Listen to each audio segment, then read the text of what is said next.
minta kesediaan Pak Musa untuk buka dalam doa. Baik, mari kita bersatu hati, tundukkan kepala menghadap Tuhan. Ya Tuhan, Bapa kami yang di surga, sungguh kami bersyukur kesempatan Tuhan berikan dalam kelelahan, dalam kesibukan, dalam semua aktivitas, kegiatan. Ya Tuhan, terima kasih masih ada kesempatan malam ini kami mau mendengarkan review firman Tuhan yang sudah kami baca. Biarlah kami dapat menangkap baik-baik setiap kalimat perkataan yang disampaikan hamba-Mu. Biarlah itu menjadi kekuatan, menjadi insight. Kami boleh mendapat banyak masukan, mendapat pencerahan, mendapat kekuatan baru, mendapat inspirasi untuk kami melangkah maju. Bagaimana kami menjalani hidup kami sesuai dengan firman Tuhan, seturut kehendak-Mu, menyenangkan hati-Mu, memuliakan nama-Mu. Ya Tuhan, tolonglah kami. Pakailah hamba-Mu, Pak Abi, diberikan hikmat bijaksana dalam bertutur kata, menyampaikan isi hati Tuhan, boleh boleh sampai di setiap hati kami. Inilah doa kami Tuhan, Tuhan yang memimpin, menuntun, memberkati pertemuan malam hari ini. Demi nama Tuhan Yesus kami sudah berdoa. Amin. Ya, terima kasih Pak Musa. Baik, kembali saya menyapa kita semua. Selamat malam Bapak Ibu sekalian. Puji Tuhan kita bisa kembali bertemu dan hari ini kita kembali melanjutkan pembahasan tentang Kitab Mazmur. Jadi sekarang kita masuk kepada bagian yang kedua. Jadi kalau bagian pertama sudah kita bahas tentang gambaran besarnya, ataupun juga kita sudah bahas tentang eh, hal yang menarik berkaitan dengan kata amin, bahwa ternyata amin di sini bukan sebatas bicara tentang kita menutup doa, tetapi juga bicara tentang kita mengaminkan, meyakini, mengakui, mengimani kemuliaan Allah. Ketika Allah dimuliakan, kita mengatakan amin. Itulah yang menjadi kerinduan kita. Nah, saat ini kita masuk kepada bagian yang kedua, bicara tentang kitab Mazmur, maka Mazmur ini adalah kitab yang berjenis sastra puisi. Nah, rekan-rekan, kita sebagai orang Melayu punya juga, atau misalnya orang Indonesia, itu salah satu ciri khas puisinya adalah rima. Ya. Nah, rekan-rekan mungkin ingat, masih ingat ini ya, nama alat ini. Ada yang ingat ini namanya apa? Game watch ya, game Ya, watch. game watch, betul Pak. Jadi generasi kolonial masih ingat ya ini alat apa namanya. Nah, jadi rekan-rekan, salah satu ciri khas dari puisi Indonesia atau Melayu adalah rima. Jadi berkaitan dengan game watch ini ada pantunnya ya. Jadi gini, main game watch bikin pusing. Dulu gembrot, sekarang langsing. Nah, jadi Apa? rekan-rekan, ya, jadi ini sebuah gaya puisi dari pantun-pantun Melayu atau Indonesia. Jadi salah satu ciri khasnya adalah rima. Jadi ada beberapa suku kata yang sama. Jadi main gamebot bikin pusing, dulu gembrot sekarang langsing. Jadi out, gamebot gembrot, pusing langsing. Jadi belakangnya sama. Ya ada pengulangan, ada rima di situ. Nah, jadi itulah ciri khas, salah satu ciri khas utama pantun kita. Nah, kalau puisi Ibrani, salah satu ciri utamanya adalah yang namanya paralelisme. Paralelisme. Jadi paralelisme ini adalah salah satu ciri khas puisi Ibrani, dan hal ini bukan hanya ada di kitab Mazmur, tapi di kitab-kitab yang lain. Meskipun kadang-kadang Alkitab kita dalam bahasa Indonesia tidak langsung membuatnya seperti dalam bentuk puisi. Kadang-kadang kalimat-kalimat perkataan atau misalnya firman Allah di dalam kitab nabi-nabi, entah di Yesaya, Yeremia, Yeskiel, kadang-kadang kalimat-kalimatnya itu ataupun nubuatan nabi yang berasal dari Allah, kadang-kadang kalimatnya itu adalah berbentuk puisi. Nah, cirinya adalah tadi ya, paralelisme. Jadi keseimbangan ataupun adanya hubungan antar baris satu dengan baris yang lain. Jadi paralelisme ini diceritakan keseimbangan gagasan antar baris. Jadi baris pertama dengan baris kedua itu diparalelkan. Ataupun baris kedua, ketiga, keempat diparalelkan. Nah, salah satunya misalnya adalah paralelisme sinonim. Jadi antar baris itu terdapat gagasan yang serupa atau sama, ya. Kadang sama ataupun serupa, tapi ada sedikit perbedaan. Namanya sinonim.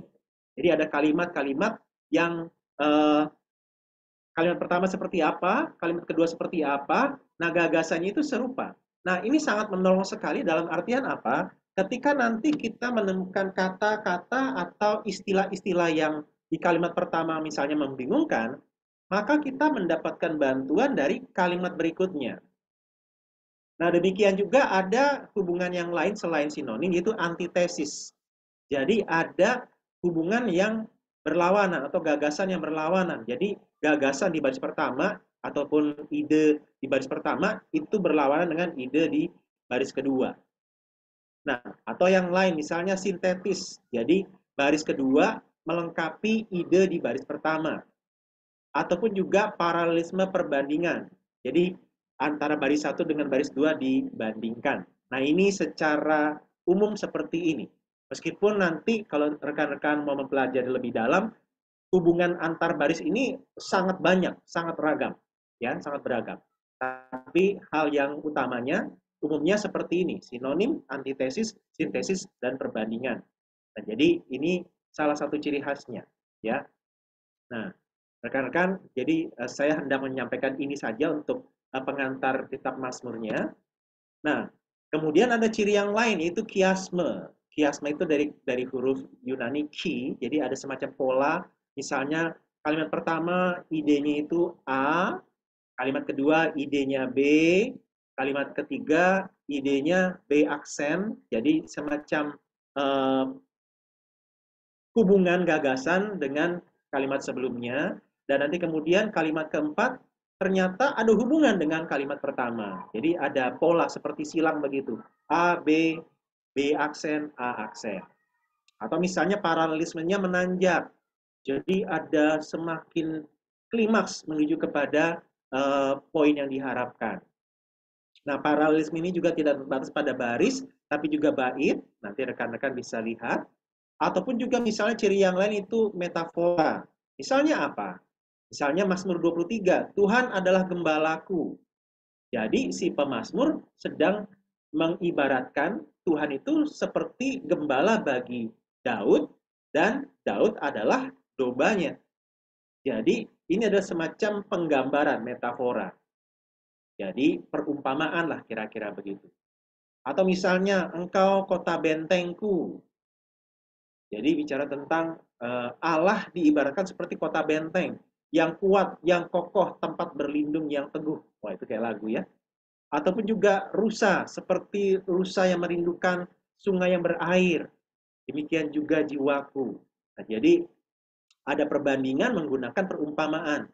Jadi rusa yang haus akan air itu dari karakteristik dan anatominya ini, perilakunya ini, kemudian coba dibandingkan dengan si pemazmur. Jadi memang kalau nanti rekan-rekan mau mempelajari, itu rusa ketika dia haus, maka dia akan terus mencari sungai air. Kalau dia nggak dapat, dia nggak akan berhenti.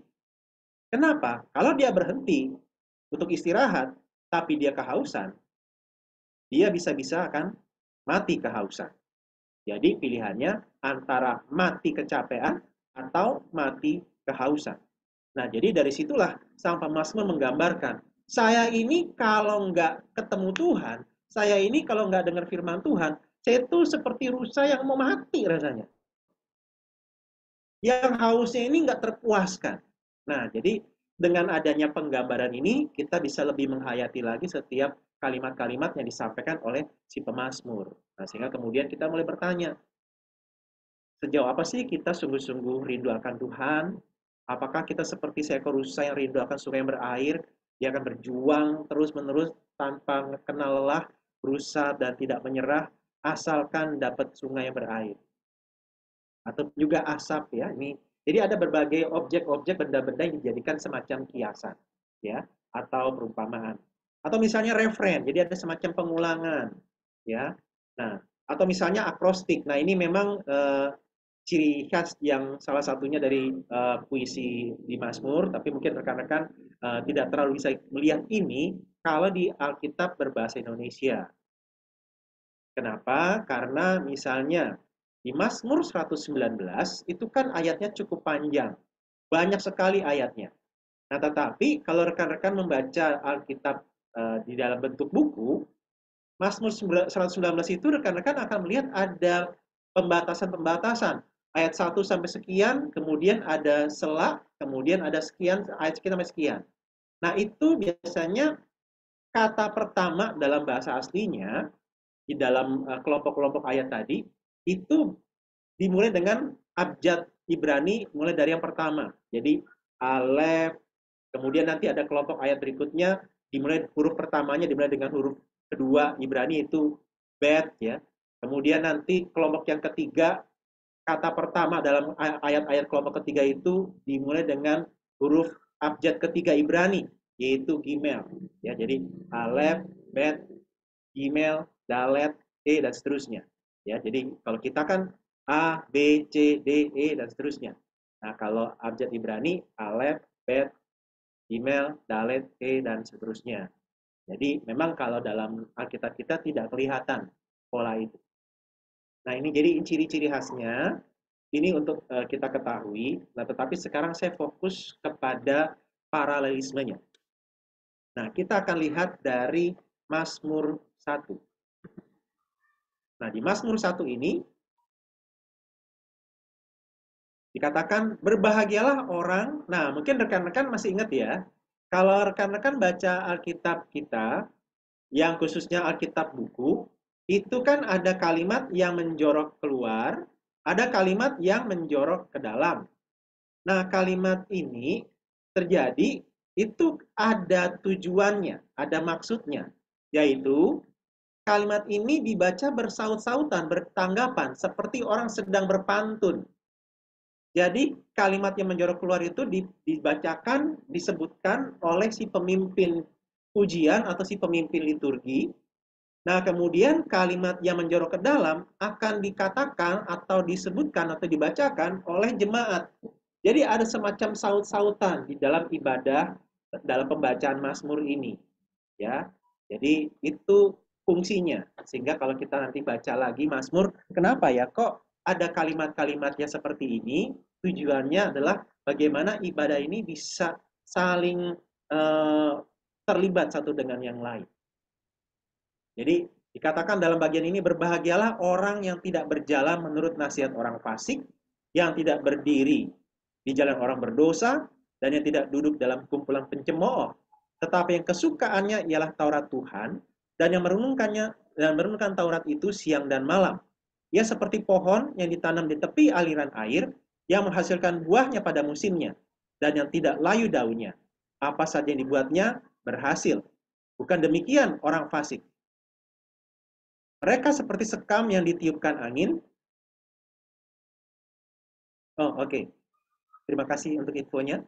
Jadi di Alkitab handphone juga beberapa aplikasinya juga penyampaian pembuatan teksnya itu juga dibuat seperti ini ya, menjorok keluar dan menjorok ke dalam. Terima kasih, Pak. Oke, kita ke ayat 4-nya. Bukan demikian orang fasik, mereka seperti sekam yang ditiupkan angin. Sebab itu orang fasik tidak akan tahan dalam penghakiman. Begitu pula orang berdosa dalam perkumpulan orang benar. Sebab Tuhan mengenal jalan orang benar, tetapi jalan orang fasik menuju kebinasaan. Demikian pembacaan firman Tuhan. Nah, rekan-rekan, ini yang mengawali Mazmur kita, satu ungkapan yang sangat indah sekali, dan juga ini sebuah refleksi buat kita.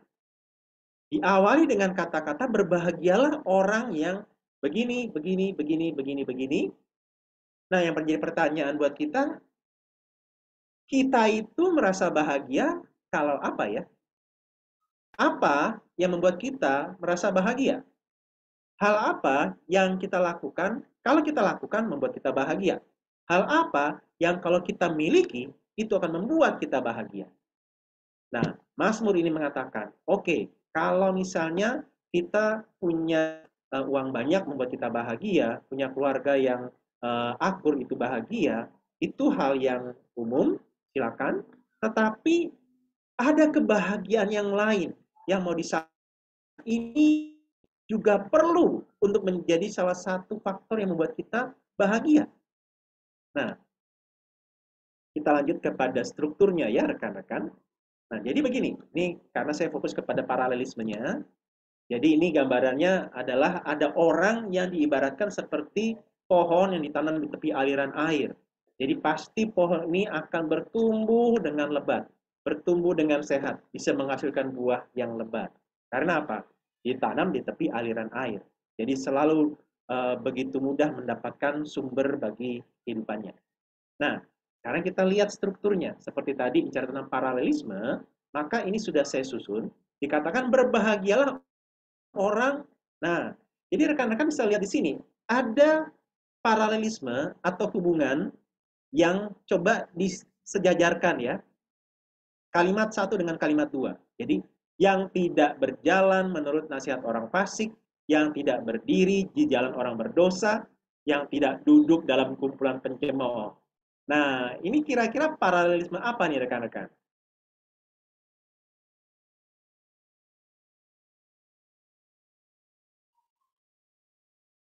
Jawabannya adalah paralelisme sinonim. Karena serupa kan kalimat-kalimatnya, temanya atau gagasannya serupa. Nah, tapi kenapa saya bilang serupa bukan sama? Karena rekan-rekan bisa lihat di sini ada semacam peningkatan. Dibilang yang tidak berjalan menurut nasihat orang fasik, tidak berdiri di jalan orang berdosa, yang tidak duduk dalam kumpulan pencemooh. Nah, rekan-rekan mungkin kalau di sini rekan-rekan masih suka lihat dulu-dulu ya, di beberapa ruas jalan atau di pinggir jalan itu kadang-kadang suka ada tukang obat yang jualan. Nah, ketika ada orang-orang yang jualan seperti ini di pinggir jalan, yang teriak-teriak, yang sedang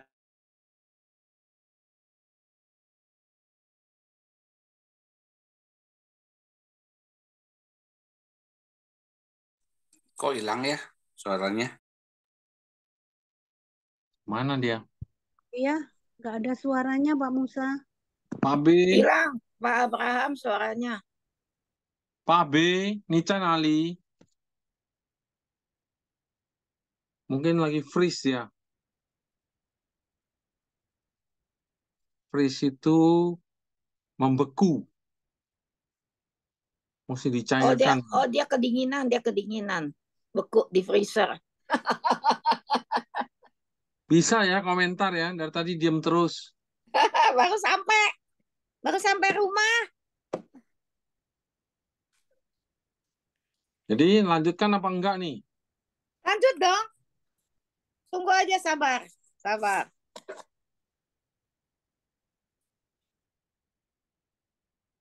Saya teleponin dia ya, sebentar ya.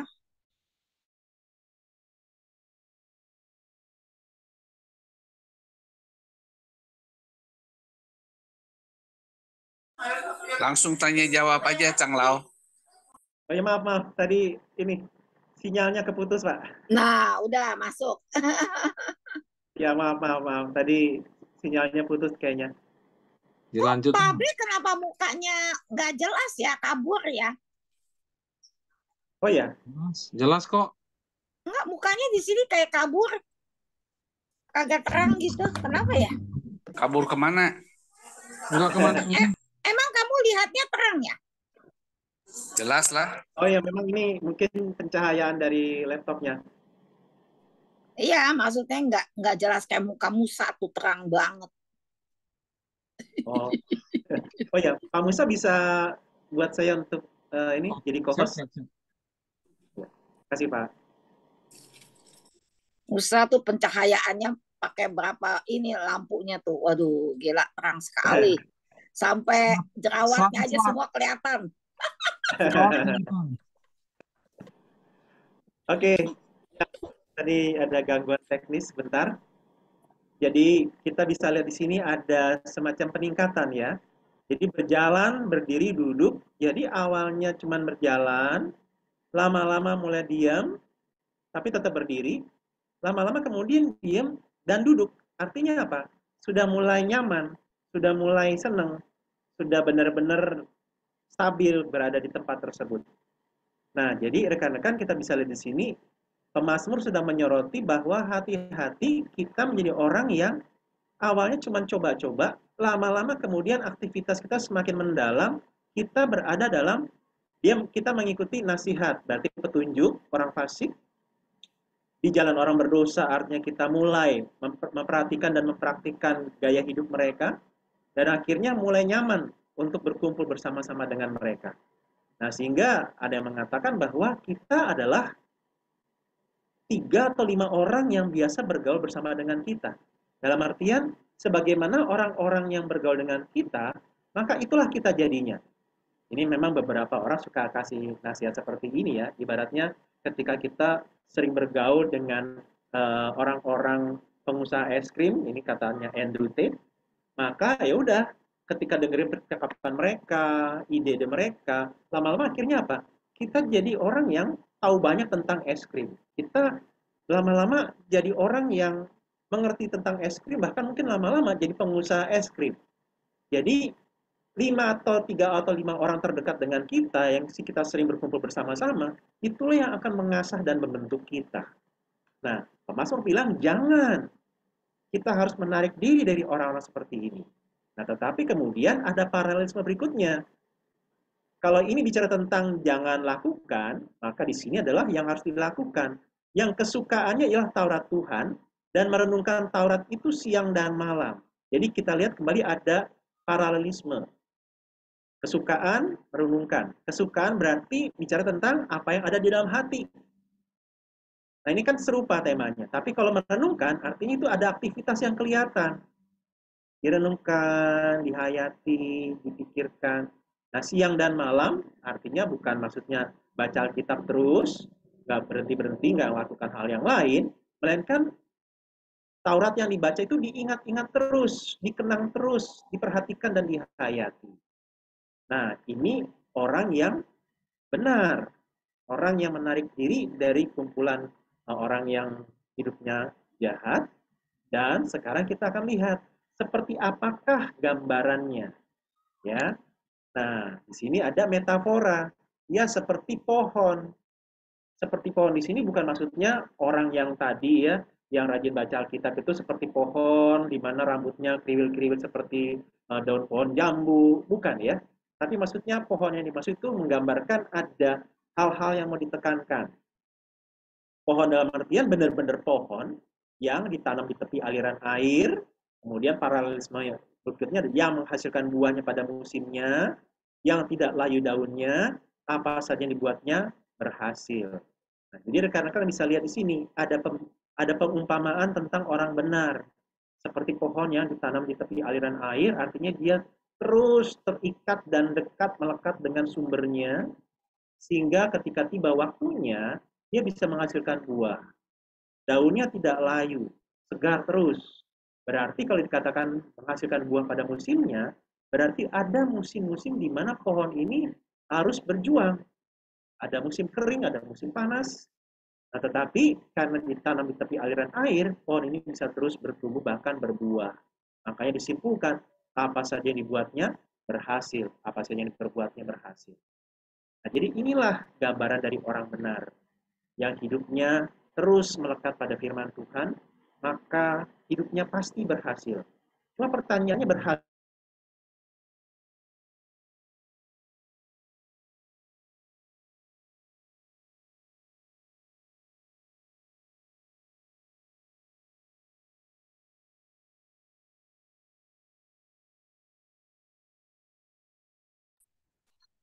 Hilang Tapi lagi ya.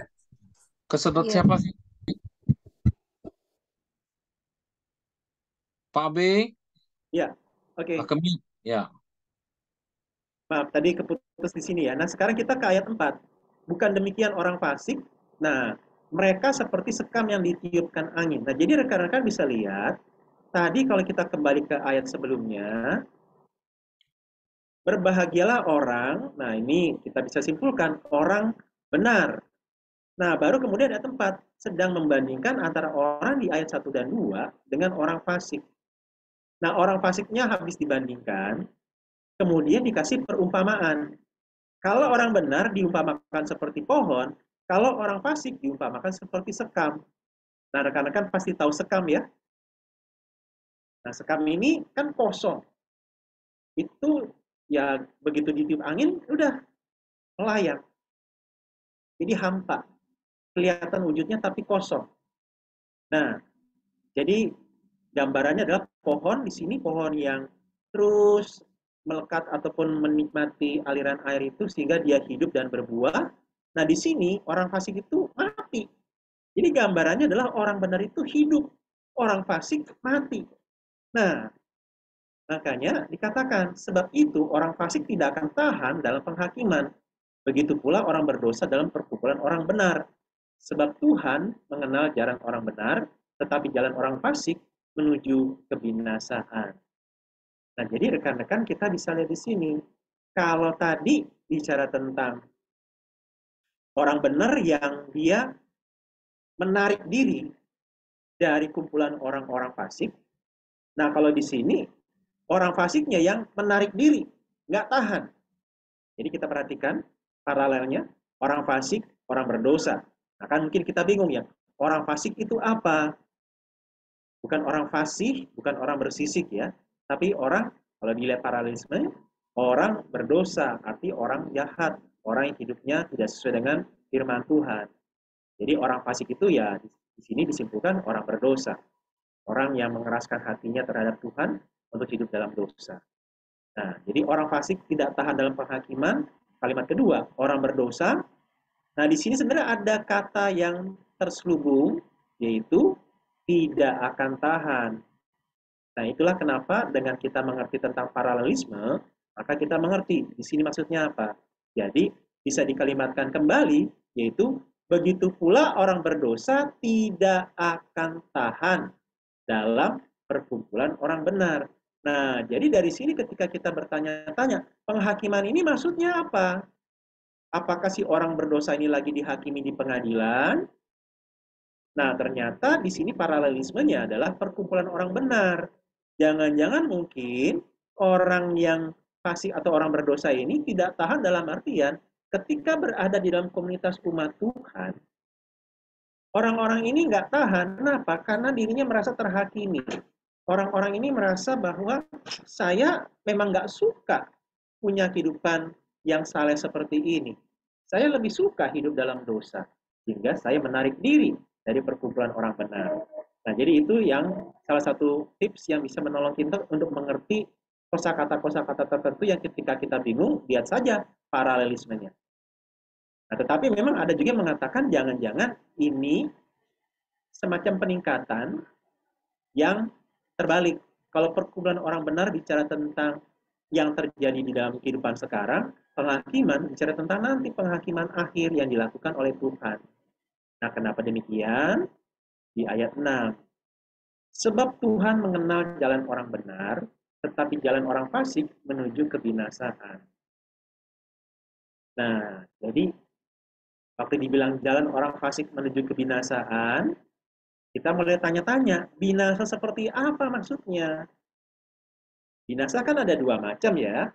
Binasa dalam artian mati secara jasmani, atau binasa dalam artian mati secara mati kekal, kematian kekal. Nah, kita bisa mendapatkan jawabannya, kebinasaan yang dimaksud adalah kematian jasmani ataukah kematian kekal, kita lihat lagi paralelismenya. Dikatakan Tuhan mengenal jalan orang benar, tetapi jalan orang fasik menuju kebinasaan. Ini paralelismenya antitetik. Jadi ada pertentangan. Jadi jalan orang benar dipertentangkan dengan jalan orang fasik. Nah, Tuhan mengenal dengan menuju kebinasaan. Berarti kebinasaan di sini bukan sebatas kebinasaan fisik jasmani, kematian jasmani, tapi kematian kekal. Kenapa? Karena ini bicara tentang Tuhan mengenal. Jadi bicara tentang jalan orang benar itu akrab di mata Allah, dekat dengan Allah. Nah, sedangkan jalan orang fasik jauh dari Allah, jauh dari sumber kehidupan. Nah, jadi rekan-rekan, Mazmur 1 ini menjadi titik mula untuk ibaratnya kebahagiaan seperti apa yang kita inginkan. Nah, kalau kita ingin punya kebahagiaan seperti ini, kebahagiaan menjadi orang yang hidup benar, maka Mazmur 1 sebagai sebuah titik awal. Ayo, mari kita memulai perjalanan hidup kita untuk menjadi orang yang menjalani hidup yang benar. Alias kita mulai berjalan bersama-sama dengan Allah. Mulai tekun di dalam pemberitaan dan juga pembelajaran firman Tuhan.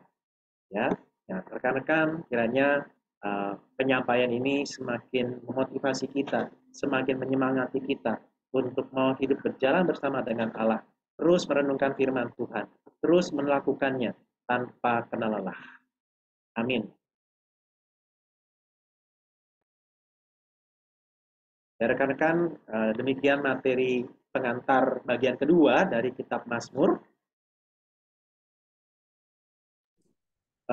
Oh ya, apakah Ya. kita bisa dokumentasi dulu? Boleh. Kita foto dulu ya. Semua agar buka kameranya ya.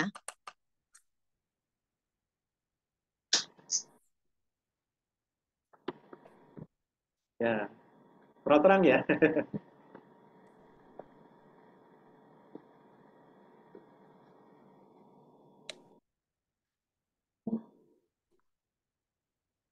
Siapa yang belum buka ya? Pak Teguh. Pak Teguh.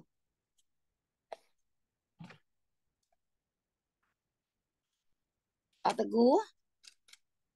Oke. Wah, kita kayaknya kedatangan satu anggota baru nih, namanya Anthony nih. Baru hari ini ya Anthony ya ikut ya. Wah. Ya, senang sekali ya bisa bertambah ya yang ikut ya pesertanya ya. Oke, saya foto dulu ya rekan-rekan ya. Ya, Pak Teguh bisa buka kamera nggak ya? Apalagi ada tamu. Oke deh, kalau gitu saya Oke deh, ini aja. begitu ya. Oke. Bentar, kayaknya anak saya mengikutan. Iya. Oke, 1, 2, 3. 1, 2, 3. Oke. Oke, semuanya. Kita lanjut ya. Kalau ada pertanyaan, ya silakan ditanya langsung aja sama Pak Abraham ya. Silakan. Ayo silakan, jangan tunda-tunda waktu ya. Waktu berjalan terus. Ibu Susi, ada kayaknya mau nanya nih Ibu Susi. Bu Endang. Belum Bu Eni, belum. Oh ya, belum, nggak apa-apa. Edi Herianto. Ayo silakan, atau Cece, udah siap. Ya, gini saya ini terima kasih ya Pak Abe atas penjelasannya ini Mazmur. Saya cuma hanya mau sharing sedikit. Lim AI pernah bilang kalau kita bisa menghafal Mazmur 5 aja. Mazmur 1, 23, 121, 133, 150. Kita pasti senang, maksudnya nyaman gitu, kita apa ya, senang begitu. Itu aja. Ini pesan dari Lim AI, saya ingat. Yaudah, contohin lah Bu Cuci, contohin. Cece apa nggak? Cece udah apa? Pasti apa dong, tapi yang ke 1 nggak bisa. Kalau yang 23 bisa, 121 bisa, 133 bisa, 150 nggak bisa. Oh, belum komplit. Belum komplit ya. Maksudnya gini, kalau bisa pokoknya banyak baca aja, itu paling enak gitu ya. Saya paling suka baca Mazmur. Kayaknya apa ya? Enak gitu dibacanya. Puji Tuhan. Terima kasih. Pak B, saya sambung aja dikit ya. Oh ya, silakan Pak Musa. Mazmur ini kan penulisnya banyak ya, bukan hanya Raja Daud. Iya. Bahkan ada Salomo juga menulis di Mazmur ya. Apakah ada keterangan yang detail siapa saja yang menulis Mazmur yang dirangkum menjadi Mazmur ini, menjadi buku puisi ini. Bahkan sepertinya Mazmur ini juga sebagai buku panduan saat bangsa Israel beribadah ya. Karena di sini kan ada bacaan yang menjorok keluar, menjorok ke dalam. Itu seperti Pak Abe tadi bilang, suatu bacaan bertanggapan, berganti-gantian antara jemaat dan pemimpin ibadahnya. Jadi yang menjadi pertanyaan saya itu tadi. Yang pertama tadi bahwa apakah ada catatan mendetil berapa sebenarnya penulis Mazmur dan dalam rentang waktu berapa lama gitu terkumpul semua 150 pasal kitab Mazmur ini. Sisi Pak Abi. Terima kasih Pak Musa. Ya, untuk tentang Mazmur itu sendiri yang penulisnya ya, saya coba cari bahan yang sudah saya buat. Jadi memang secara umum, secara tradisional itu Mazmur itu dihubungkan dengan Daud. Dan memang 73 kali judul Mazmur itu ada nama Daud di sana. Nah, dan 13 Mazmur itu dikaitkan peristiwa yang memang dialami Daud. Jadi di dalam beberapa Mazmur ini ada keterangannya. Misalnya ketika Daud sedang dikejar Saul, Daud sedang dikejar Absalom.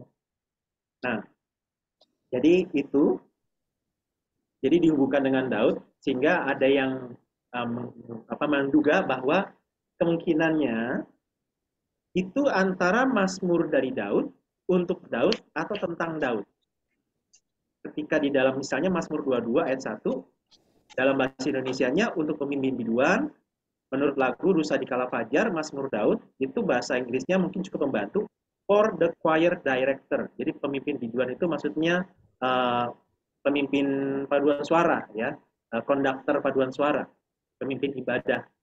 Jadi biduan di sini bukan biduanita, biduan atau biduran apalagi ya. Nah, kemudian berdasarkan lagu, jadi ada lagu yang umum dimengerti pada waktu itu, misalnya lagu judulnya ini. Nah, liriknya pakai lagu ini, Rusa di Kala Fajar, tapi syairnya Mazmur 22. Nah, waktu dikatakan a Psalm of David, Mazmur Daud, nah ini bisa dimengerti sebagai Mazmur dari Daud, maksudnya Daud yang menulis, atau ada orang menulis untuk Daud. Jadi didedikasikan untuk Daud. Atau ada pemazmur yang menulis kisah tentang Daud. Nah, tetapi pada intinya orang tetap menyimpulkan Mazmur itu banyak dikaitkan dengan Daud. Nah, tetapi ya tadi seperti Pak Musa juga sempat sebutkan, penulis kitab Mazmur nomor-nomornya itu bukan hanya Daud ya, ada beberapa yang lain. Misalnya Bani Korah itu sampai 11 kali. Nah, Bani Korah ini adalah keluarga penyanyi Bait Allah. Mereka orang-orang memang dikhususkan untuk menjadi penyanyi dalam ibadah di Bait Allah. Ada lagi Asaf, dia juga seorang rohaniwan. Dia juga penyanyi Daud ya, dan keluarganya juga. Ada Heman, ada Salomo, dan ada Etan, akan ada Musa ya. Jadi Pak Musa ya. Jadi ini ya, penulis salah satu penulis Mazmur ada Yedutun. Nah, jadi bisa dilihat di sini ada banyak penulis Mazmur. Meskipun yang paling dominan adalah Daud. Ya. Nah, ini strukturnya ya. Oke, mungkin cukup sampai sini. Jadi kita bisa lihat ini rentang penulisannya cukup panjang dan pengumpulannya pasti sangat lama, apalagi sampai bisa memasukkan Mazmur 90 yang merupakan tulisan dari Musa. Ini berarti satu tentang penyusunan kitab yang sangat panjang. Meskipun ya kita tidak bisa pastikan mulai dari tahun berapa, tetapi rentang usianya cukup panjang. Apalagi di sini Raja Salomo, berarti sesudah Raja Daud pun ada Mazmur yang masih ada dan kemudian dimasukkan dalam kitab Mazmur ini. Jadi cukup panjang untuk akhirnya kitab Mazmur ini bisa dibukukan. Demikian Pak. Ya baik, terima kasih Pak Abe. Saya lanjut dikit ya Pak. Jadi kalau nggak salah, Mazmur ini masih dipakai sampai sekarang oleh umat Israel sebagai penuntun panduan ibadah mereka di sinagog atau di Bait Allah ya? Apakah sama Mazmur yang kita pakai bahasa Indonesia ini dengan yang dipakai oleh mereka, orang Yahudi? Ya, orang Yahudi itu sendiri memang kita bedakan antara penganut agama Yahudi dengan orang Yahudi.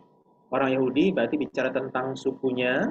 Nah, orang-orang Yahudi secara suku ini ataupun kenegaraannya, mereka itu nasionalismenya kadang-kadang itu agamanya macam-macam. Ada yang agamanya Yahudi, ada yang agamanya Islam, ada yang agamanya Kristen. Nah, untuk yang agama orang nasionalismenya Yahudi beragama Yahudi, mereka masih pakai Alkitab Perjanjian Lama dan dalam ibadahnya itu memang pasti pakai Mazmur juga. Dan jadi kalau tadi Pak Musa sempat sebutkan ya, sinagog itu rumah ibadat, bait Allah itu ya bait Allah. Jadi ibaratnya ada gereja induknya, bait Allah, ada rumah-rumah ibadat kecil-kecilnya, itu namanya sinagog. Nah, kita sudah melihat bahwa ya bait Allah sudah dihancurkan, sudah runtuh, dan tapi rumah-rumah ibadatnya masih tetap dipakai untuk mereka beribadah, namanya sinagog. Dan itu yang kita bisa temukan di Perjanjian Baru, bahwa ada semacam perkumpulan orang-orang Yahudi yang beribadah di rumah-rumah ibadat itu. Jadi masih dipakai untuk mereka beribadah. Mazmur ini ya, Pak? Iya. Oke, terima kasih. Cuma memang cara menyanyikannya beda dengan kita ya. Ya, pasti. Karena di kita kan ada kadang-kadang kalau beberapa kali saya suka kirim lagu-lagu yang diinspirasi oleh Mazmur-Mazmur itu nada-nadanya beda dengan kalau orang-orang Yahudi yang memang menyanyikannya, melantunkannya. Baik. Terima kasih Pak B. Ya, sama-sama Pak. Terima kasih. Ayo, silakan dilanjut. Siapa lagi yang mau bertanya? Saya Bu Weni. Oh, silakan Ibu Enda. Pak Braham minta penjelasan aja dari Mazmur 109, Bapak. Mazmur 109 itu tentang doa mohon pembalasan. Lah, itu kalau di Perjanjian Baru kan pembalasan itu haknya Tuhan. Apakah kita berhak ya mendoakan untuk membalas kepada musuh-musuh itu, berdoa kepada Tuhan agar kiranya Tuhan berkenan membalasnya kepada musuh kita? Apakah perlu didoakan ataukah itu perlu berserah aja seperti yang tertulis di Perjanjian Baru? Terima kasih Pak Braham. Ya, terima kasih Ibu Endang. Ini pertanyaan yang sangat baik sekali berkaitan dengan memang ada kalimat-kalimat doa di dalam kitab Mazmur ini yang sepertinya cukup menakutkan kalau kita baca ya. Tapi yang memang pesan yang mau disampaikan ini tetap sejalan dengan Perjanjian Baru. Seperti tadi Ibu Endang sudah katakan bahwa pembalasan adalah hak Tuhan. Itulah kenapa pemazmur meminta agar Allah yang melakukan pembalasan. Jadi pemazmur tidak mau main hakim sendiri untuk membalaskan apa yang menjadi perlakuan yang dia terima, melainkan dia minta agar Allah yang membalaskannya. Nah, kenapa demikian? Karena kalau kita manusia itu, di satu sisi kita ketika mendapatkan perlakuan yang tidak baik, kita ingin balas karena kita ingin keadilan. Jadi ketika kita bilang minta Tuhan yang membalas kejahatan yang kita terima, itu karena kita memang ingin ada keadilan. Keadilan itu satu hal yang baik. Nah, tetapi repotnya kita ini manusia yang sudah tercemar dosa. Sehingga seringkali ketika kita ingin atau minta keadilan, yang terjadi bukan keadilan tetapi balas dendam. Sehingga misalnya ketika ada orang menyakiti kita satu kali, kita ingin balas sampai berkali-kali. Ketika orang mencidrai kita, misalnya matanya kena colok, maka pembalasannya itu bukan sekedar matanya, tapi mungkin sampai ya 2 matanya dicolok, hidungnya juga, mulutnya juga. Jadi pembalasan itu bisa sampai berkali-kali lipat dari yang awalnya dilakukan atau diterima. Nah, itulah kenapa kita itu manusia yang sudah tercemar dosa ini sulit untuk menerapkan keadilan, karena itu kita minta Tuhan yang membalaskan kejahatan karena dialah sang sumber keadilan itu. Dia pasti adil, dia akan membalas setimpal dengan apa yang sesuai dari yang terjadi itu. Jadi sebenarnya boleh nggak kita berdoa seperti pemazmur? Yang pertama yang kita lihat adalah kejujurannya. Dia apa adanya di hadapan Tuhan. Ketika dia merasa tersakiti oleh perlakuan jahat orang lain, dia tidak menyangkali, tetapi dia tumpahkan itu kepada Tuhan. Nah, ini satu hal yang penting buat kita. Kalau tidak, kita coba repress, tekan perasaan kita bisa jadi stres. Kita pelampiasan malah kepada hal-hal yang lain. Jadi, setiap perlakuan jahat yang dialami oleh kita atau yang kita terima, itu kita utarakan kepada Tuhan. Jangan disimpan sendiri. Ataupun hanya sebatas tulis di media sosial, itu lebih parah lagi. Tapi curahkan kepada Allah. Jadi itulah gambarannya. Yang pertama, akuilah, ceritakanlah kepada Allah, dan kemudian ketika kita merasa bahwa ini bicara tentang keadilan, mari kita berikan hak itu kepada Allah Hakim yang adil. Dialah yang akan melakukan pembalasan. Bagian kita mengasihi dan mengampuni. Kalau ini bicara tentang sesuatu yang memang butuh legalitas ataupun jalur hukum, ya sudah. Berarti kita tempuh jalur hukum. Nah, tapi dalam artian gini, ketika kita mengasihi musuh kita, artinya kita itu tidak membalas perlakuan jahat musuh kita, meskipun kita ada kesempatan. Nah itu. Jadi kita mengasihi dalam artian, meskipun saya ada kesempatan untuk menyerang dia balik, saya tidak lakukan itu. Nah jadi ini tetap sejalan dengan perjanjian baru, di mana kita tetap datang kepada Allah, Hakim yang adil, dan minta dia yang menyatakan keadilan. Kita tidak main hakim sendiri. Gitu Ibu Endang. Jadi gampangnya ya Pak ya. Doa itu untuk menghindari seperti kata pepatah pembalasan lebih kejam gitu tuh ya. Jadi untuk menghindari hal seperti itu gitu ya. Apa seperti itu Pak Braham? Iya. Jadi itu tanda kutip pelarian yang tepat, pelarian yang benar. Jadi kita arahkan kepada Tuhan. Karena kalau kita yang mau melakukan pembalasan, ya, dari keadilan.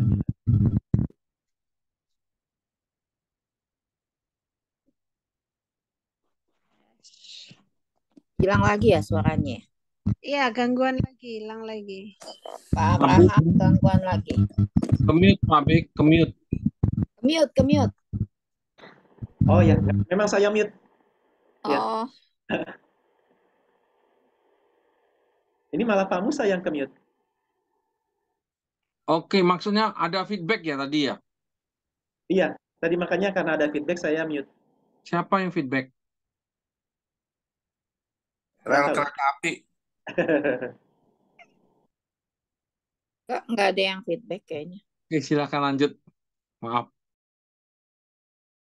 Ya, silakan kalau ada rekan-rekan yang ingin bertanya lagi.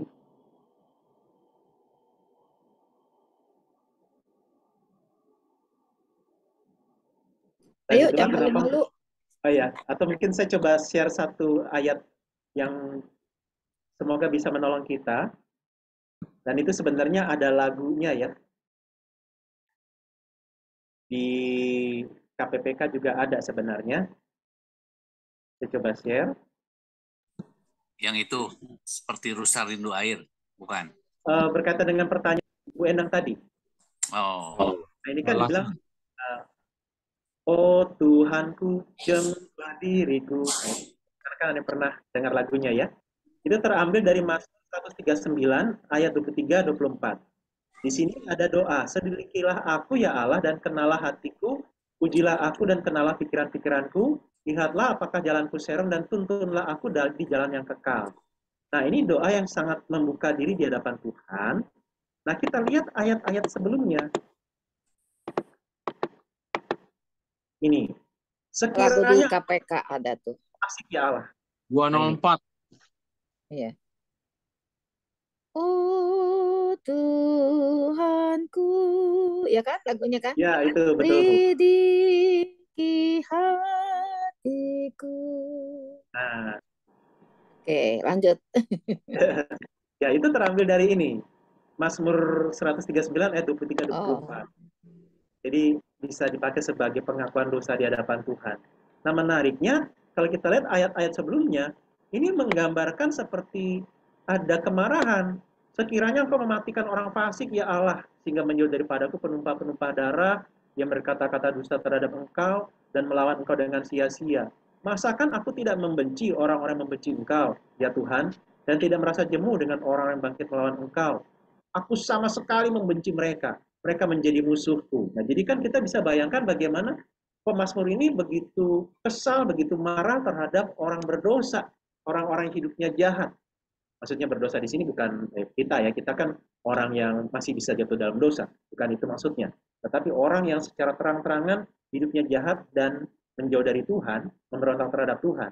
Nah, ketika si pemazmur begitu marah terhadap mereka, pemazmur berdoa, kiranya Tuhan yang menyucikan dan menyelidiki hati saya. Jangan sampai kebencian saya menjadi kebencian yang justru membuat saya jatuh dalam dosa. Entah dikuasai oleh balas dendam ataupun kebencian yang salah.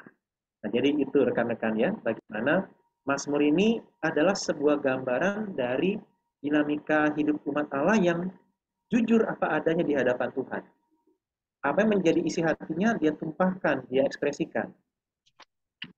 Sehingga tidak dipendam dan diizinkan kemudian Tuhan yang menolong dan memulihkan. Ya demikian sedikit tambahannya untuk tadi pertanyaan dari Ibu Endang. Iya, terima kasih Pak Abraham. Sama-sama Ibu Endang. Ya, silakan dilanjut. Mungkin ada orang Palembang kan? Antoni itu orang Palembang bukan? Asli. Asli. Nah, boleh coba kita kenalan dulu nih. Kayaknya kita cuma tahu namanya doang nih. Ganteng lagi. Antoni. Orang Sunter ya? Antoni iya, Chandra. selama ini cuma hanya di WA doang. Nggak pernah lihat orangnya. Mana? Kita nih. Dibuka dong kameranya. Nggak kelihatan nih soalnya wajahnya. Antoni. Nggak pengen kenalan gak lo? Ini kebenaran lagi ada waktu kok. Biasanya sih dia orangnya. Ini orang Palembang, Pak Abraham. Dia orang ini di MBA grup 4. Grup 4. Pak Antoni. Oh. Ya, satu gereja sama itu ya, Pendeta Daniel itu ya? Ya, Gempala. Oh. Ayo Antoni tanya nggak? Iya. Nah, yang ini Pak Teguh nih, Pak Teguh boleh keluar dong mukanya dong. Antoni dulu. Ada Pak Andreas juga tuh orang Palembang, Pak Andreas. Pak Andreas juga orang Palembang. Ayo pada buka mukanya. Pak Teguh orang Jogja.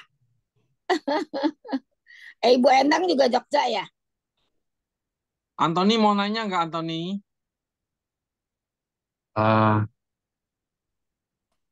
Kalau dilihat tadi agak ini ya, kok ya. Di perjanjian lama ada doa pembalasan ya. Sedangkan di perjanjian baru Tuhan Yesus mengajarkan tidak boleh membalas kan. Agak kontras ya. Mungkin itu aja sih. Makasih. Nah, Pak Abraham boleh dijawab. Oke, ya, makasih. Ya, jadi memang Tuhan Yesus mengajarkan kita untuk tidak membalas kejahatan dengan kejahatan. Tapi Mazmur ini mengatakan izinkan Allah yang membalas kejahatan tersebut.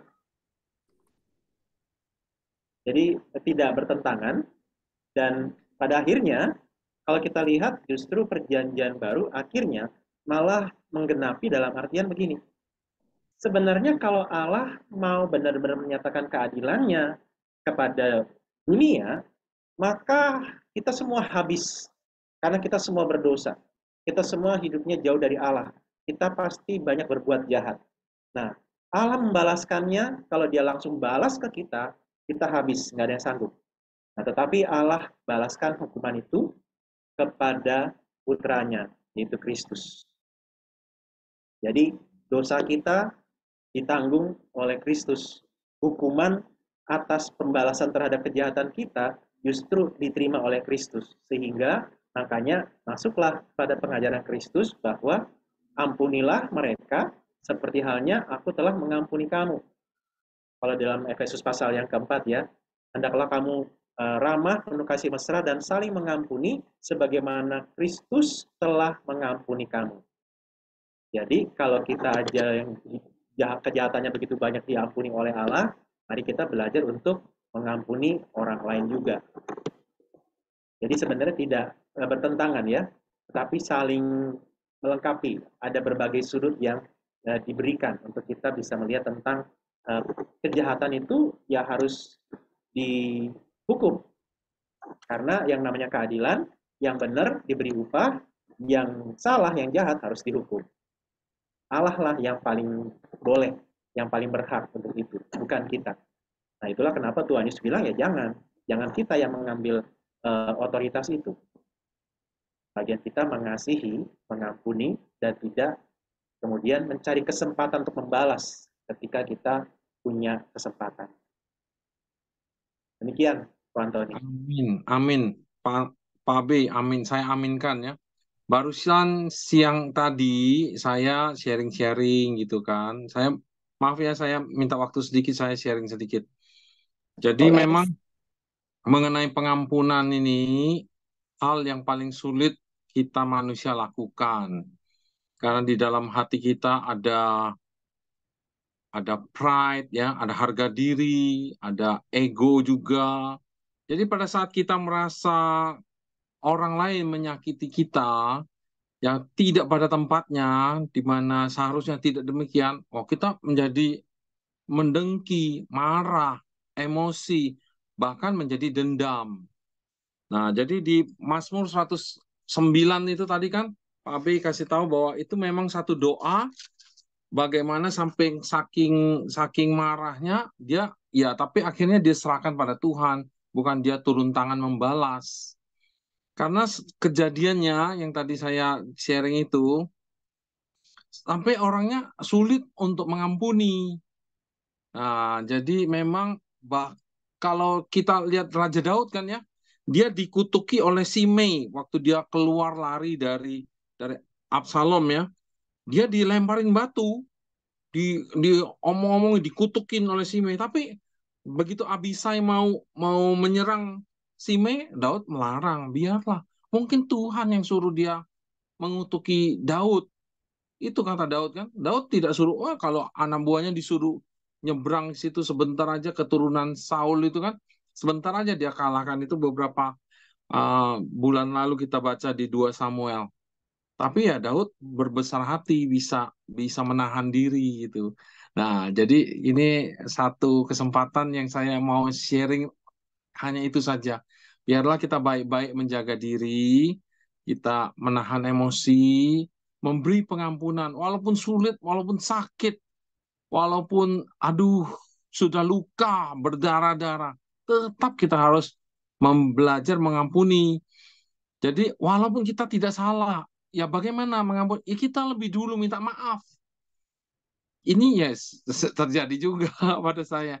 Walaupun kita yang tidak salah, orang lain yang salah, kita lebih dulu minta maaf. Sudah itu kita rasa plong, tidak ada lagi rasa ganjelan gitu. Pokoknya aku nggak salah, tapi aku lebih dulu minta maaf. Ya udah, kalau kamu masih ada rasa nggak mau, kamu merasa ganjelan sama saya, ya udah, saya nggak ada masalah, saya lebih dulu minta maaf. Nah, mudah-mudahan ini menjadi berkat untuk kita semua, karena kebetulan ada ngangkat nyinggung ini ya. Terima kasih Pak Abi waktunya. Jayu teman-teman. Terima kasih banyak Pak Musa untuk sharingnya, sangat menguatkan. Tapi nggak mudah dilakukan. Emang Musa ya cukup ini ya, mau lebih dulu memaafkan gitu. Minta Tapi maaf. memang ya minta Lebih maaf. Minta maaf. Ya, belum tentu semua bisa seperti Ya itu Musa. kan artinya menghancurkan harga diri kita. Eh, Meskipun belum lebaran ya, mamu saya. Kita minta maaf dulu. Aja. memang bagus nih, harus dicontoh. Ayo teman yang lain. Yang dari Palembang lagi, Pak Andreas. Ya, Pak Andreas nih nggak pernah ini. Ayo Pak Andreas. So Ya, cici ayo. Pak. Pak Andreas ini jago Mandarin. Hei, so Oh cici iya. Pak. 用中文也可以，等下我翻译印尼文。 Ya, asik. Tenang aja Pak Andreas. Ada penterjemah. belum dulu lah ya. Oke.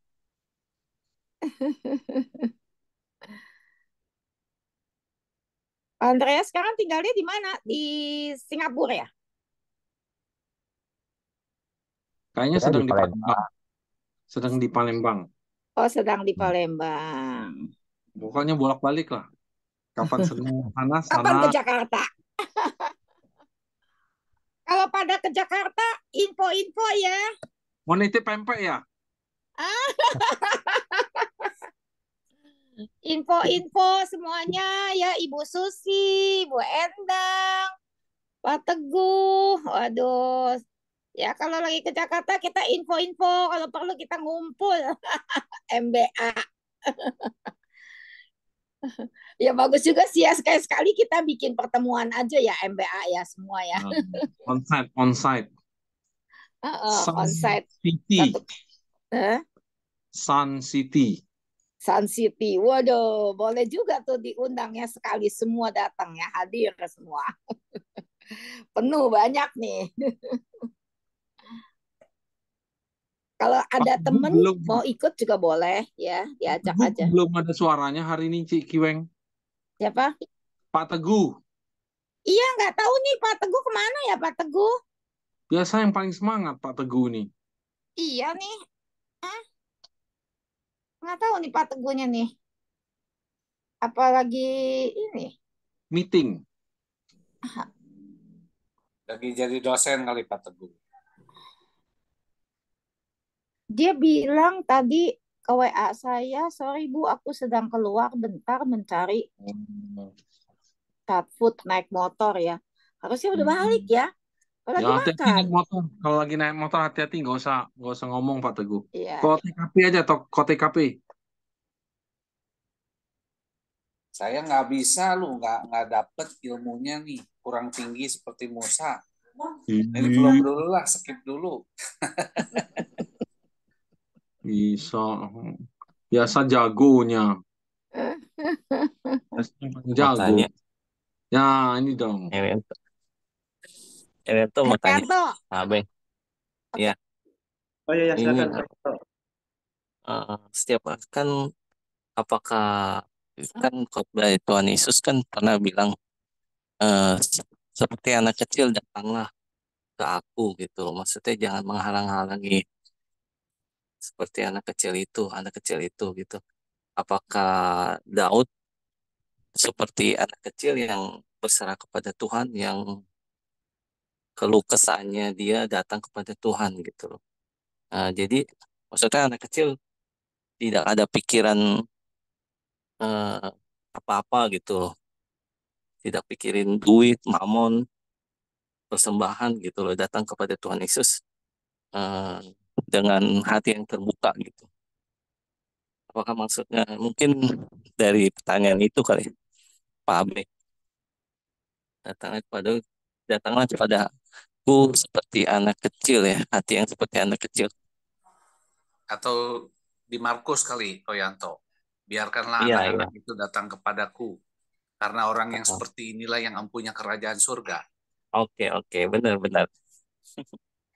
Jadi tanpa ada, maksudnya kesombongan, kebanggaan, keangkuhan, bahwa kekayaan, bahwa aku hebat gitu. Datanglah kepadaku seperti sifat anak kecil, maksudnya hati ya seperti anak kecil gitu. Mungkin di penjelasannya kali, Pak Abi. Ya, oke. Makasih Koyanto. Ya, jadi memang kalau di dalam Alkitab kadang-kadang anak kecil itu eh, menjadi ilustrasi untuk sesuatu hal yang positif, kadang-kadang menjadi ilustrasi untuk sesuatu yang negatif. Misalnya kalau dalam Efesus pasal 4 itu anak kecil justru negatif karena gampang dibohongi. Jadi jangan kita kerohaniannya seperti anak kecil lagi. Ataupun juga dalam kitab 1 Korintus ya. Jadi jangan kerohaniannya seperti anak kecil lagi, ataupun juga di kitab Ibrani. Nah, tapi di dalam kitab Injil beberapa kali itu justru anak kecil dipakai sebagai ilustrasi tentang sesuatu yang baik. Nah, berkaitan dengan ini, dalam artian seperti dengan yang tadi Koyanto bilang, bahwa memang anak kecil itu pada zaman tersebut dianggap tidak berharga dan tidak berdaya. Karena memang ya kita misalnya berbuat baik kepada anak kecil itu tidak mampu untuk membayar atau membalas kebaikan kita setimpal dengan kebaikan kita atau bahkan melampaui kebaikan kita. Sehingga berbuat baik kepada anak kecil itu bukan sesuatu hal yang menarik, menyenangkan, ya. Dan kemudian anak kecil itu menggambarkan dia itu tidak berdaya dan rendah. Sehingga ketika dikatakan datang kepada Yesus seperti anak kecil, orang-orang seperti ini yang mempunyai kerajaan surga, karena untuk kita bisa masuk ke dalam kerajaan surga itu kita harus menanggalkan segala keegoan dan kemampuan kita yang mengatakan saya layak, saya mampu untuk masuk surga dengan cara saya. Sehingga ibaratnya seorang anak kecil itu kan yang dia tidak berharga dan tidak berdaya, ketika dia mengalami kesulitan, dia pasti akan cepat-cepat minta pertolongan orang yang dewasa. Jadi ketika kita diajak untuk menjadi seperti anak kecil, inilah yang menjadi kunci, kita mau nggak ditolong Tuhan. Kita mau ditolong Tuhan kalau kita punya pemahaman tadi. Saya ini kayak anak kecil, nggak bisa apa-apa. Harus ada orang dewasa yang menolong saya. Jadi saya seperti anak kecil, saya hanya bisa meminta pertolongan Tuhan untuk menjaga saya, merawat saya, melindungi saya, dan lain sebagainya. Jadi tentang Daud itu sendiri juga gambaran ketidakberdayaan dan penyerahan dirinya itulah yang menjadi kunci untuk dia berserah kepada Tuhan. Dan bahkan memang kitab Mazmur ini cukup menarik karena menggambarkan bahwa meskipun Daud itu jago perang, dia kayaknya berani, tapi ternyata justru dia itu di kitab Mazmur menggambarkan dia kadang takut, atau dia bilang yang bikin dia hebat itu bukan dia, tapi Tuhan yang membentuk dia. Jadi memang kita bisa melihat satu hal yang baik dari Daud di sini adalah dia menjadi sebuah teladan kerendahan hati dan penyerahan diri kepada Tuhan. Begitu Pak Yanto. Oke, makasih. Mungkin berserah kali ya, maksudnya dalam arti berserah kepada Tuhan setiap dia ada permasalahan, ada maksudnya kemenangan,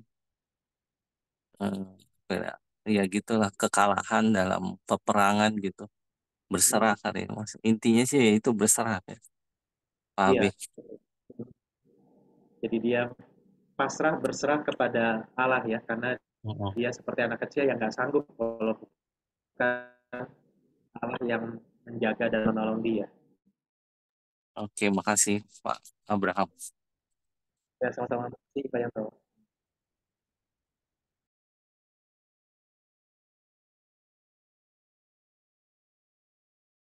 Ya, gimana dari rekan-rekan yang lain? Masih ada yang ingin bertanya, Edi, ingin biasanya berbagi? ada pertanyaan Edi. Pertanyaannya suka menarik gitu.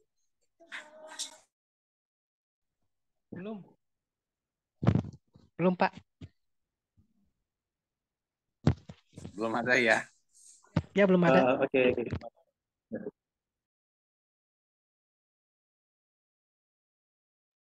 Maaf, Pak Abi mau tanya tadi bahas soal berserah. Itu Oh, ya, kalau berserah tuh maksudnya apakah setiap ada masalah kita ngadu sama Tuhan gitu Pak Abi? Jadi apa berserah tuh atau menyerah kayak gitu? Jadi ada masalah sedikit-sedikit kita ngadu sama Tuhan. Apakah itu sikap yang baik? Pak Abi? Itu aja. Terima kasih Pak. Oke, terima kasih Pak Antoni. Ya, jadi memang kita bedakan antara berserah dengan menyerah ya. Kalau menyerah kan kita ada tantangan, udah lepas tangan, nggak mau ngapa-ngapain, habis-habis deh, hancur-hancur deh begitu ya. Tapi kalau berserah dalam artian kita menyerahkan keputusan kita itu dan segala permasalahan kita itu kepada pihak lain. Untuk pihak lain ini yang membantu dan menolong. Nah, apakah setiap ada permasalahan, sedikit ada masalah, kita langsung datang kepada Tuhan itu hal yang baik? Maka kalau dalam hal ini justru itu hal yang baik. Itulah yang justru menjadi sebuah tolok ukur bahwa saya itu nggak sanggup kalau bukan pertolongan Tuhan. Dan inilah justru yang menjadi standar kedewasaan rohani. Bahwa semakin seseorang bertumbuh secara rohani, maka dia semakin menyadari dia tidak mampu tanpa pertolongan Tuhan. Dia tidak layak kalau bukan Tuhan yang melayakkan. Nah, makanya rekan-rekan, atau saya coba aja kita lihat beberapa ayat ya. Rasul Paulus ini bisa memberikan sebuah contoh buat kita tentang hal itu. Misalnya, kalau di surat 1 Korintus pasal 15, di sini di ayat 9, Paulus membandingkan dengan para rasul. Dia bilang, aku adalah yang paling hina dari semua rasul. Jadi dia membandingkan dengan para rasul yang lain, dia bilang dia yang paling hina. Nah, seiring berjalannya waktu, kemudian Tuhan pakai dia untuk menulis surat Efesus. Nah, di Efesus, pasal 3, dia mengatakan hal yang mirip dengan 1 Korintus tadi. Tapi isinya begini, kepadaku yang paling hina dari antara segala orang kudus. Paling hina dari antara segala orang kudus. Orang kudus di sini maksudnya adalah jemaat, pengikut Tuhan secara umum, bukan hanya rasul-rasul. Jadi kalau kita lihat, standarnya Paulus makin meluas. Awalnya dia bilang, aku paling hina dari antara rasul. Kemudian dia bilang, aku paling hina dari antara seluruh jemaat. Nah, lanjut beberapa tahun sebelum dia meninggal, dia menulis 1 Timotius. Nah, di 1 Timotius 1, ayat yang ke-15, dia bilang begini, perkataan ini benar dan patut diterima sepenuhnya. Kristus Yesus datang ke dunia untuk menyelamatkan orang berdosa, dan di antara mereka, akulah yang paling berdosa. Jadi, seiring berjalannya waktu, tahun demi waktu berjalan, Paulus justru semakin merendahkan dirinya. Awalnya dia bilang paling hina dari semua rasul, kemudian dia bilang paling hina dari semua jemaat, akhirnya di sini dia bilang dia paling berdosa dari antara semua orang berdosa. Jadi bukan hanya ke orang Kristen, tapi orang berdosa, orang non-Kristen. Paulus bilang, aku paling berdosa. Nah, jadi ini satu hal yang perlu kita miliki ya. Kita minta pertolongan Tuhan agar kita menjadi orang yang semakin menyadari bahwa saya ini nggak layak. Saya ini nggak mampu tanpa pertolongan Tuhan. Jadi itu ya, Ko Antoni. Jadi bukan maksudnya kayak jadi anak mami ya, anak manja gitu. Tapi dalam artian kebergantungan dan ketidakberdayaan itulah yang mau disampaikan ya, dengan kita mengadukan setiap permasalahan kita kepada Tuhan. Begitu, Pak Antoni. Terima kasih Pak Abi. Ya, sama-sama.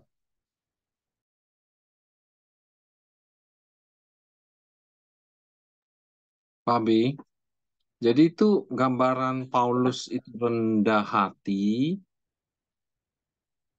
tapi bukan rendah diri kan? Bukan Pak, beda. Rendah diri kan minder ya. Dia rendah diri itu hampir mirip dengan sombong, karena kalau sombong kan membandingkan diri dengan orang lain, dia merasa lebih baik jadinya sombong. Kalau rendah diri itu dia membandingkan diri dengan orang lain, hasilnya dia merasa lebih buruk, akhirnya dia minder. Itu rendah diri. Jadi ini adalah Pak Paulus ini akarnya membandingkan diri dengan orang lain. Rendah hati, dia menyadari dirinya tidak berdaya tanpa Tuhan. Jadi itu bukan penilaian Tuhan, tetapi adalah penilaian pribadi terhadap dirinya sendiri. Iya. Jadi dia sadar siapa dirinya dan dia sadar siapa Tuhan. Kalau kita memahami Paulus kan Paulus levelnya sudah tinggi sekali. Iya, betul. Kerohaniannya. Tapi secara pribadi dia mengatakan bahwa dia paling berdosa dari orang yang paling berdosa. Iya. Jadi bahkan buat orang yang belum percaya Kristus pun dia bilang saya paling berdosa. Dan sebenarnya kalau dalam dia percaya Tuhan, artinya dia itu merasa dia itu sangat tidak layak di hadapan Tuhan. Bukankah Tuhan yang melayakkan? Iya, betul Pak. Makanya dia mau bilang kalau bukan Tuhan yang melayakkan dia tetap di dalam hidup yang berdosa itu. Dia tetap di dalam status sebagai orang berdosa.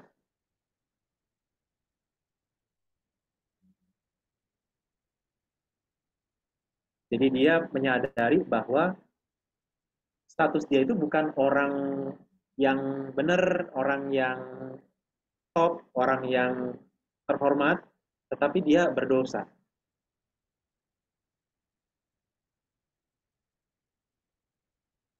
Oke, terima kasih. Ya, Pak.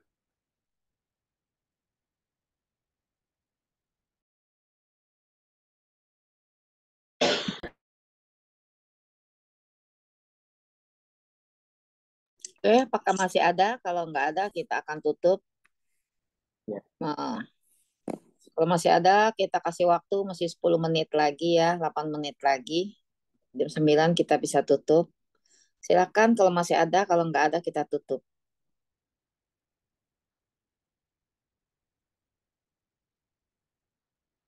Mengheningkan cipta dimulai. Cik, kan belum nyanyi. Tadi Cik mau nyanyi baru separuh. Waduh. Boleh ditayangkan kalau gitu. Kalau gitu kita semua nyanyi bersama-sama. Ya. Setuju?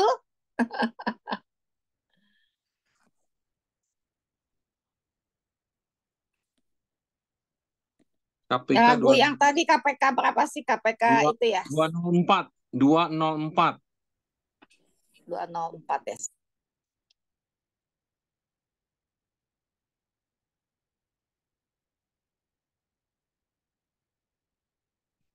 Kalau mau belajar nyanyi sama Ibu Weni.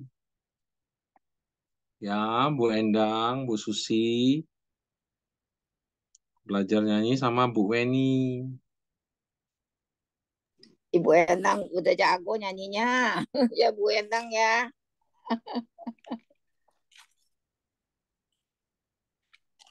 Paling nggak bisa nyanyi aku Bu Weni, paling nggak bisa kalau suruh nyanyi. Waduh. Oke, kita bersama-sama nyanyi aja. Ayo daripada ini. Ada nggak Pak Abel teksnya? Teksnya Pak Abel bisa ditayangin nggak? Oh, oke. Saya coba cari ya di KPK 204. Dilihat di Alkitab juga ada sih sebetulnya di Kidung Agung ya. Ya. Tapi nggak ada not. Mazmur itu Mazmur. Beda itunya. Liriknya beda. Cuman liriknya dirubah, disesuaikan dengan nyanyi. Iya, nanti nggak keluar. Enggak, kalau di Kidung, kalau di Alkitab sih sama.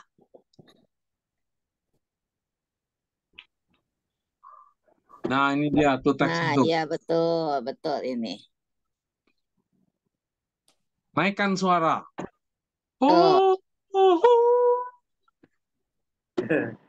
Oke. Ya segitu aja kali ya. Ya, kita nyanyi bersama-sama ya. Oh Tuhanku,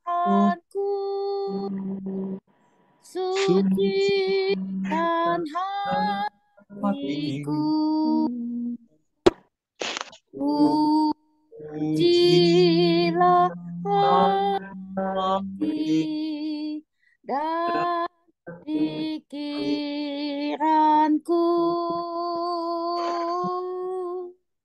di hatiku tersirat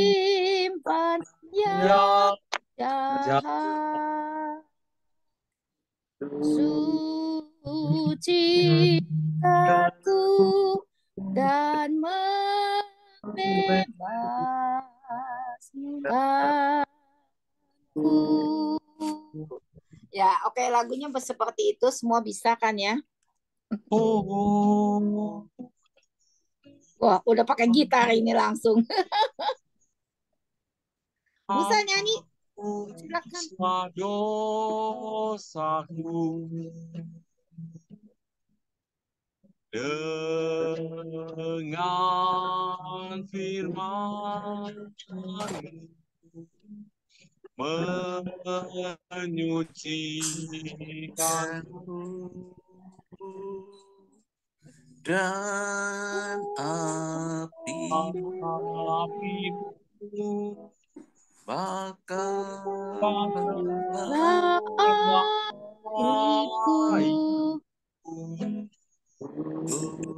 Ku indah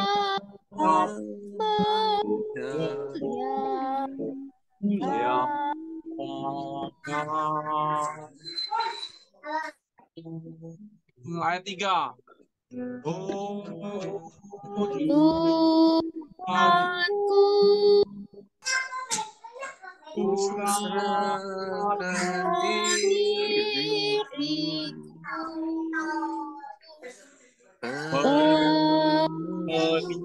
penuhi aku dengan kasih-Mu. Kuasaiku agar ku tak bongkar, ku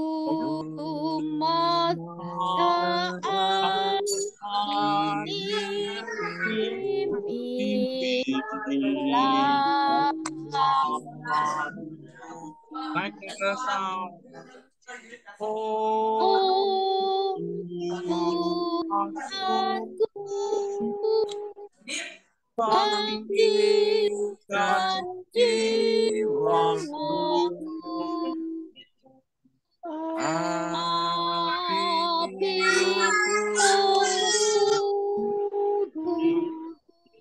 bakar hatiku,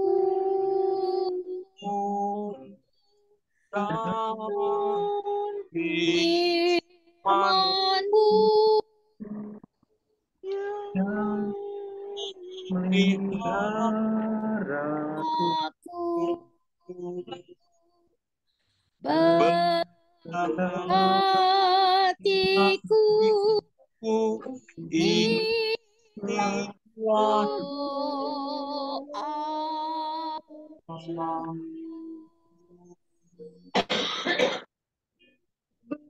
Oke. Saya rasa cukup ya sampai malam ini. Sudah waktu sudah menunjukkan pukul 20.59. 1 menit lagi sudah jam 9. Ya. Oke, nanti kita pertemuan kembali itu tanggal 29 Mei. Ya, artinya 3 minggu lagi kita berkumpul kembali di tempat ini. Ya, di Zoom meeting. Ya. Kita akan membahas kitab Amsal, Pengkhotbah, dan Kidung Agung.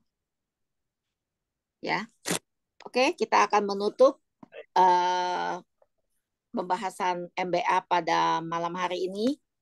Mari kita berdoa. Kami bersyukur Tuhan karena Tuhan begitu mengasihi kami, begitu menjadi juru selamat kami Tuhan. Kami bersyukur Tuhan karena kasih-Mu kami bisa ada di tempat ini.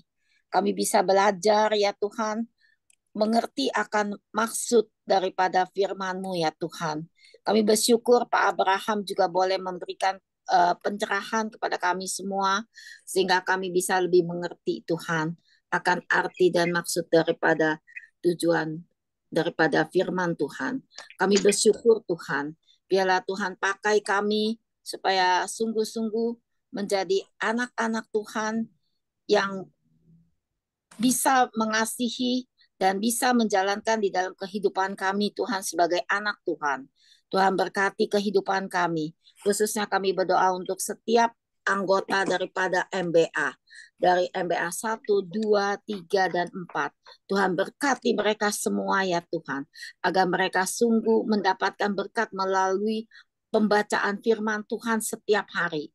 Mungkin memang kami kadang-kadang kita malas, kadang kami lupa. Biarlah Tuhan selalu mengingatkan kami, supaya kami selalu tekun membaca firman-Mu Tuhan. Meskipun kadang kami tidak mengerti, dan biarlah melalui pertemuan ini kami boleh diberikan pencerahan. Kami bersyukur Tuhan, biarlah Engkau berkati setiap kami ya Tuhan. Terima kasih Tuhan, sebentar kami akan berpisah, biar Tuhan juga memimpin untuk istirahat kami pada malam hari ini. Dan kami besok kembali untuk bisa bekerja kembali. Terima kasih Tuhan, dan kami menyerahkan juga untuk besok ada kebaktian kenaikan Tuhan Yesus. Tuhan juga yang memberkati kami semua. Persiapkan hati dan pikiran kami Tuhan. Terima kasih Tuhan, kami bersyukur di dalam nama Tuhan Yesus. Amin. Oke, terima kasih semua. Jangan lupa ya.